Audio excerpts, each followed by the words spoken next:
কেকের রঙে লুকিয়ে আছে শুভেচ্ছারই উষ্ণতা। আসসালামু আলাইকুম। আজকে আপনাদের মাঝে আরও একটি ভিডিও নিয়ে হাজির হলাম। এটি ছিল 1 পাউন্ডের একটি অরেঞ্জ ফ্লেভারের কেক।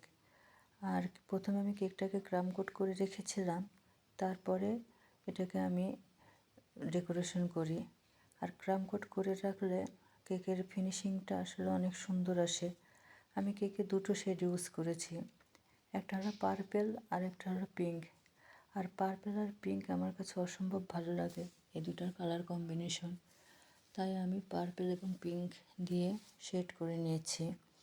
আর কাস্টমার শুধু আমাকে বলে দিয়েছিল একটা অরেঞ্জ ফ্লেভারের কেক হবে, কোনো ডিজাইন বলে দেয়নি। আমি আমার মতো করে দিয়েছি। আর এই কাস্টমার আমার কাছ থেকে রেগুলার অরেঞ্জ ফ্লেভারেরই কেক নিয়ে থাকে।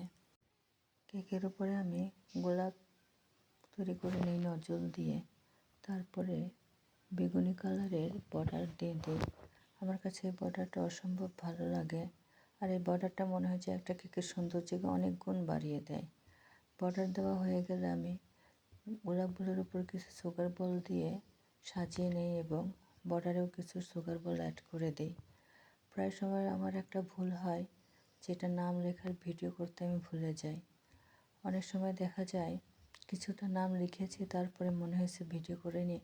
আবার অনেক সময় দেখা যায় পুরো নাম লেখা শেষ, তারপরে মনে হয়েছে ভিডিও করে নিই। এই কেকের ক্ষেত্রে এটা আর হয়নি, মনে ছিল পুরো লেখাটাই আমি ভিডিও করতে পেরেছি। কেমন হয়েছে জানাবেন।